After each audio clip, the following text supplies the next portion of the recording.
All right. Whoop. All right. To the best of my ability, I have marked the 7 lambs that I think belong to me.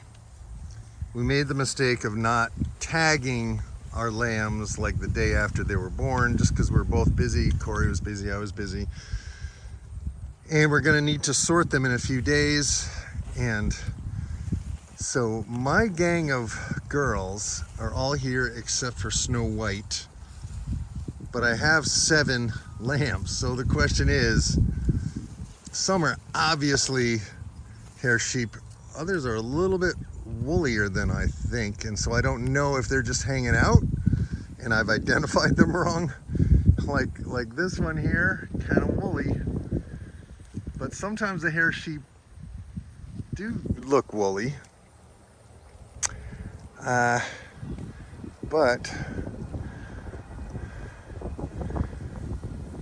just always doing the best we can over here. I know Mocha has 2. Splotchy has 1, that's 3. Legs has 2, that's 4, 5. Friendly Freckles has none because hers died.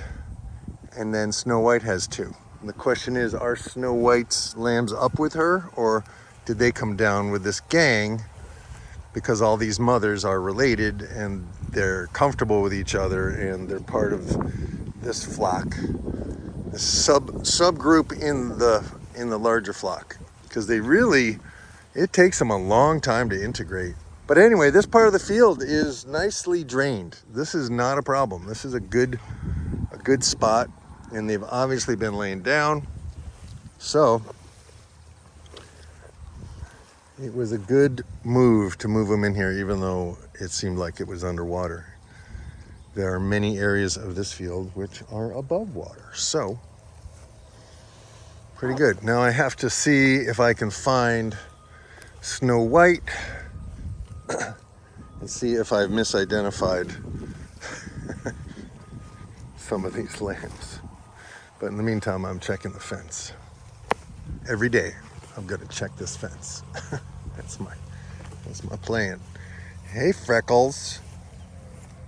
Poor Freckles lost her 2 babies. We're gonna give her another chance, but mostly because she's one of my favorite animals. Not a good business decision, perhaps, but sometimes you're okay.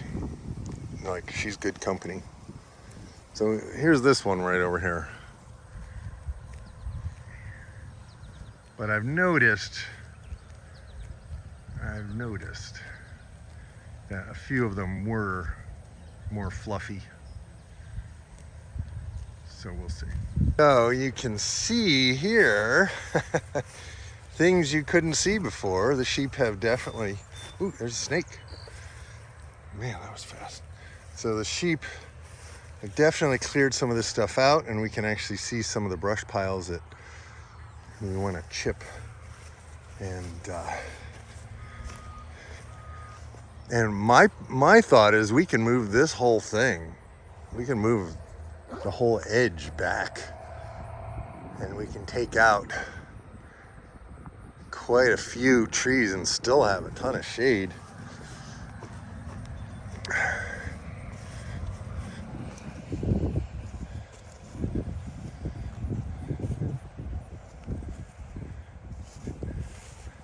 And there's plenty of rocks to harvest. And there's still food in there. You just have to work a little harder.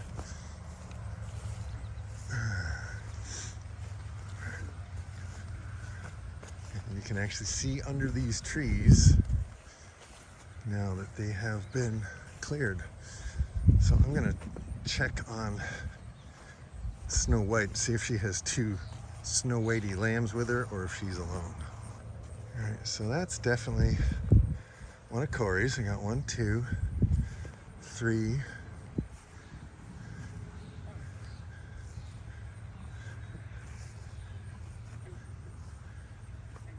4, 5. Where's Snow White? Oh, there she is. Now here's my thing. I think Snow White has her 2 lambs with her, so I possibly identified the wrong ones. Gosh darn it. So I'll have to watch her later today, see if I can catch one of them nursing. But it looks like they're definitely showing signs of more fluffiness. So I think those two fluffy ones might not be mine. Let's zoom in here. We got this one here. That looks like it might be one of mine. And then we have, that's Snow White. Maybe this one here.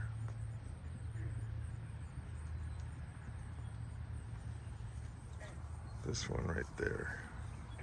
I don't know. I thought I was so clever, but I got to keep an eye on Snow White and see who's actually nursing off of her. But this one over here, check this one out. Like, he so has his father's eyes or her father's eyes. Those are so big boy eyes, which I don't know if is a good trait or not, because it makes them vulnerable to fly bites because there's so little hair around their eyes, but there's a fluffiness to them. Oh, hi, Luna. How's my Luna doing? Yeah, good girl. All right. Well, Snow White is obviously hanging out with the other gang. And Luna just got in the camera. So, I got time today. My car's being worked on, so I got time to do a lot of things I don't normally have time to do. All right, hey, Mark Shepard, Healing Pastures, the Farm Church, because farming is church to us, and it's a spiritual endeavor. It's a calling. It's not just a profit-making enterprise, although every church, every farm, every business, every household has to bring in more money or more energy than it puts in. And that's the whole idea. When you start thinking of money as energy, it's taking a certain amount of energy, let's call it X, and applying it in a specific situation, we'll call it Y, to generate more energy than you put in, which is Z, right? So if it costs $200 for a ewe lamb, let's say, just to use round numbers, and she gives, for 8 years, she gives you twins, you have just leveraged 2, 4, 6, 8, let's say 10, let's say for 5 years. She gives you 10 babies, half of whom are ewes. So that's 5 times 200 is 10,000. I don't know. You've leveraged. I can't do math in my head, people. I have to be honest about that. But I'm trying to get my head around the numbers, because though this is a spiritual enterprise, though this is a calling, this is something that I feel called to by spirit, however you define spirit, whether it's God, Jesus, the Buddha, Muhammad, Yahweh, all that is the infinite sea of awareness. I'm being called. The voice in my night said, feed my children. And I understood that to mean feed them literally. I understood it to mean feed the microbes in the soil. I understood it to mean feed the animals what they have evolved to eat, and feed myself what I have evolved to eat and what I can raise by my own hand. And I also interpret that to mean to feed other people in a way that doesn't destroy the planet, in a way that builds soil, that builds local food resilience, decentralized food system, kind of like the Bitcoin of farming. It's decentralized. So that's what I'm doing here on a Monday, the 15th of July. And throughout the week, I capture my thoughts. I capture some of the stuff I'm doing, and I try to kind of pull it all together every Sunday for a Sunday message, which Sometimes it's just practical advice for myself. Sometimes it's a reminder that I need to keep at it and not give up. Sometimes it's a reminder that we all can burn out, so we got to take care of ourselves. Sometimes it's a reminder that God is in everything and of everything, and to be deeply respectful of absolutely everything, every mosquito, every weed, every plant, every field, every worm, every microbe, and to work with nature's plan and to not get tied up in human ego, to appreciate the fact that we are here as guests of the divine, or as part of the divine. So that's what I'm doing here, all right? I gotta get some, there's some great sheep footage that I just missed. Looks like Splotchy was eating some of these Helen of Troy plants. Of course, now she's come over for a rub. Hi, baby. See if we can rub you before Spike gets mad and says, "Pay attention to me." So these little groves of buckthorn, we are going to thin out and eventually replace with other trees that do the same thing of providing shade and also making more weeds for the sheep to eat. Hey, Spike, you want to cuddle? Let's cuddle. Let's cuddle. That's a good boy. It's nice and dry today. Get the flies off your face. Good boy. All right, I gotta do a better example. Okay, so you buy a ewe, let's say for $200. I paid $200 for legs, right? And let's say legs gives me 10 lambs over 5 years. So half of those lambs, let's say, are ewes. And let's say each ewe has a price tag of $200. This year it's more like $400, but let's be conservative. So 2, 4, 6, 8, 1,000. So you've turned $200 into $1,000 of value. But wait, there's more. The other 5 lambs, let's say they're males, and we butcher them, and let's say the butchering costs $100 an animal.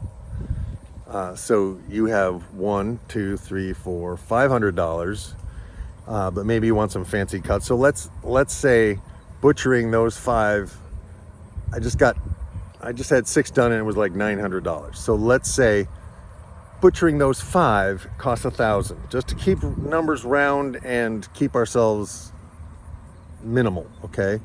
So those 5 lambs, let's say you get 25 pounds of meat out of those. So 25, 50, 75, 100, 125 pounds. And let's say you can sell that lamb wholesale for $10 a pound. So 100 times 10 is 1,000, right? 1,000 or $1,000. So you just broke even with that meat, except ground lamb is actually going for $16 a pound, and other cuts are as much as 20 or more per pound. So you can actually get more money out than you put in. That's the basic idea. And I need pen and paper, but I'm trying to formulate this so that I can A, keep myself honest, and B, be helpful to somebody else who also might not be that good at math but wants to be a farmer. You don't have to be a mathematical genius, but you have to be able to do some basic arithmetic, and you have to take the time to do it. And that's another area that I am working on improving in my life. Hopefully you are too. One of the new things this week is I have made a commitment to walk the fence every single day. And I have an app on my phone that now I can check that off because I did it. And we're planning on working with the sheep this week and separating the boys from the girls and moving the boys over to the other farm where big boy and little boy are hanging out and they need some company. And so the little boys are going there. The girls will stay with their moms. And we're going to find out how many ewe lambs we have and how many ram lambs we have. And I'm personally not going to castrate my ram lambs. Corey can do what he wants with his. But I might have something that I want to breed. I don't know. And ram lambs taste just as good, and they're not necessarily a problem if they grow up with other rams. Where you get into trouble is with bottle-fed lambs as well as bull calves, because they think they're human or they think you're an ovine or a bovine. So anyway, those are those thoughts. I've got a lot of thoughts. It's Monday morning and I have time to think today and to just spend on the farm. And there's a lot that I'm getting ready to do this week. It's going to be a busy week, but hopefully we won't have too many deluges of rain. Things are drying up nicely, and because we've had so much rain, things are growing like gangbusters. I guess what I'm trying to say is, in life we want to create leverage. So using a tool like this, sorry about the wind, should be okay because it's on my back, but if I tried to pull this out with my own strength, I would very likely hurt myself. But with proper leverage and the right tool,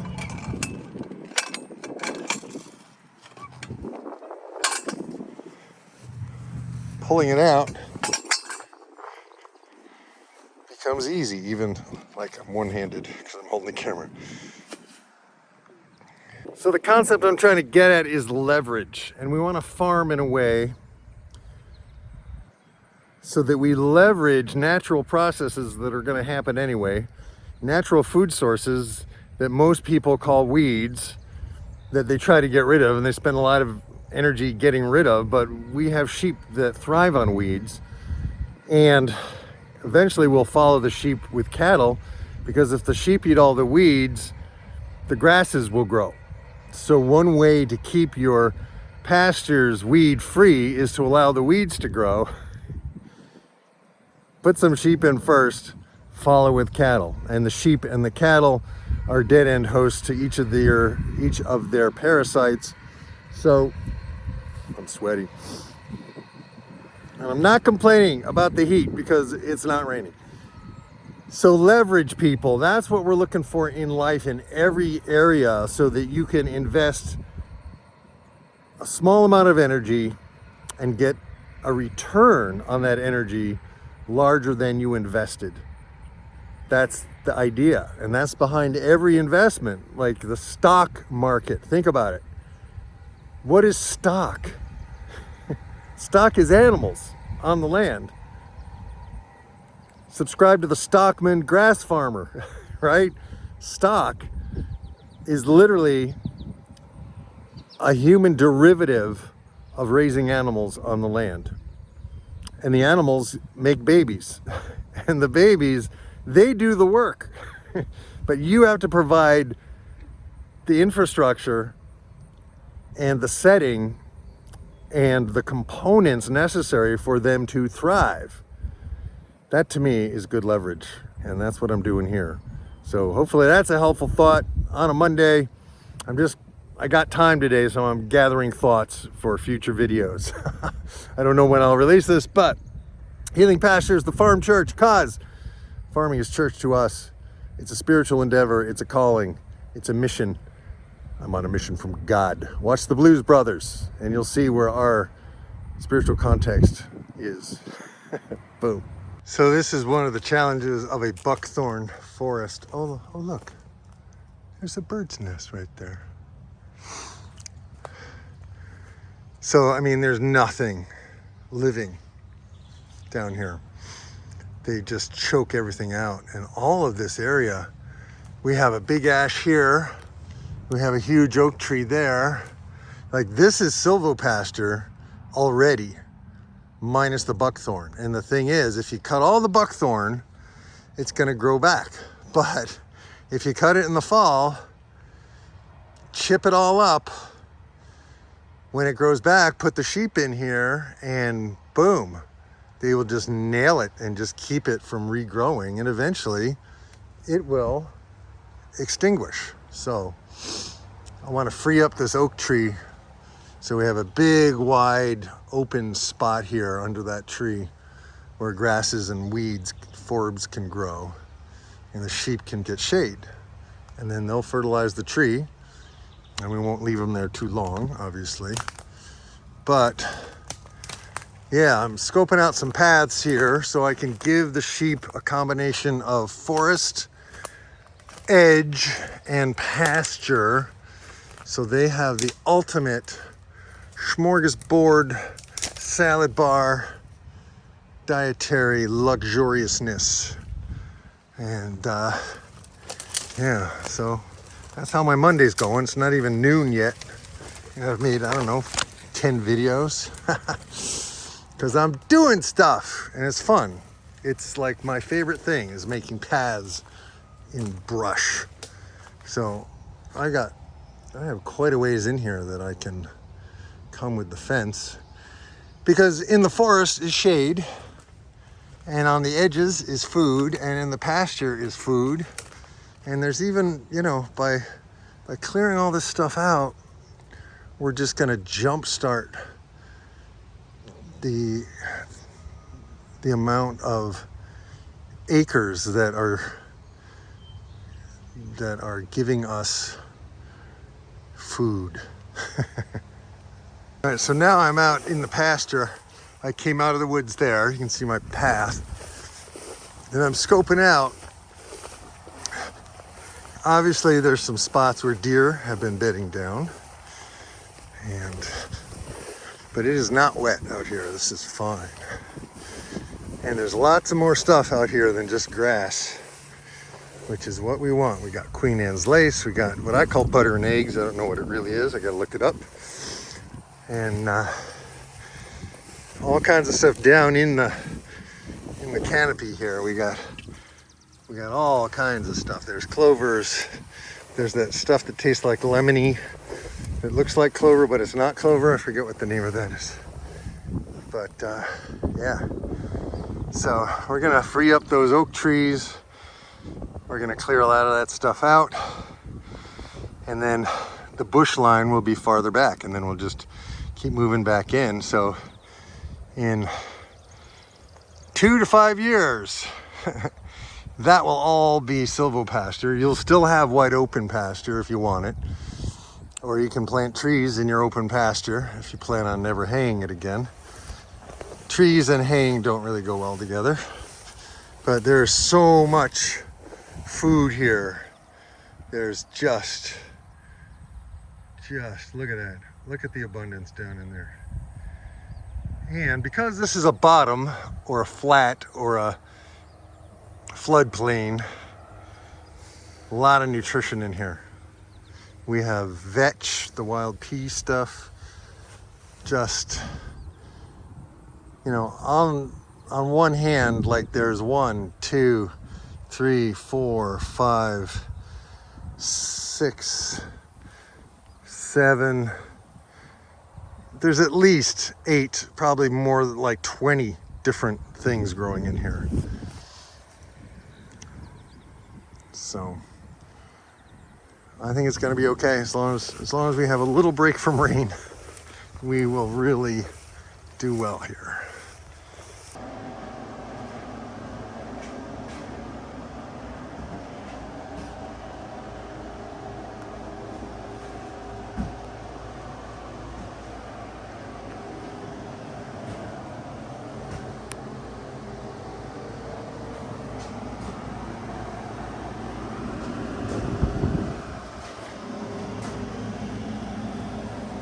All right, it's Monday evening, the 15th of July.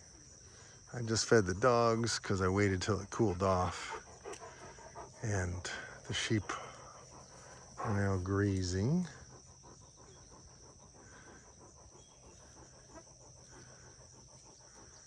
And I want to see if I can get a visual on Snow White and see if I actually got the right lambs.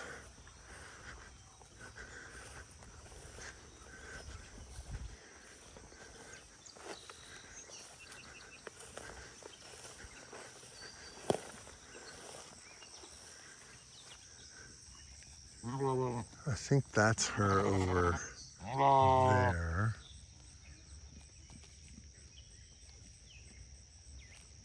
Because she's whiter than Legs. Legs is right here.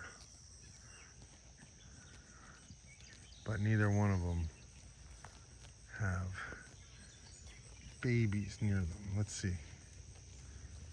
Let's see if this little guy, nope. It's only when I see them nursing that I can really identify, because the lambs are all pretty independent at this point, so. Oh well. I gotta go take care of the boys. But it is good to see that they are still finding plenty to eat. All right, amen. Enough for that. I don't know if you can see this or not,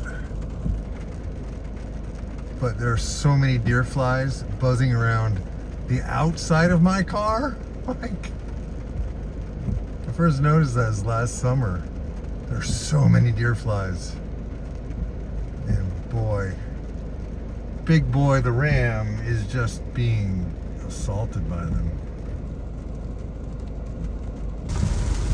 And yes, it's raining again. We had 2 days, almost no rain, but following a farm vehicle. And this thing is like, I could almost drive the car underneath it. It's so big. I'm so glad I don't have to buy one of those in order to be a farmer.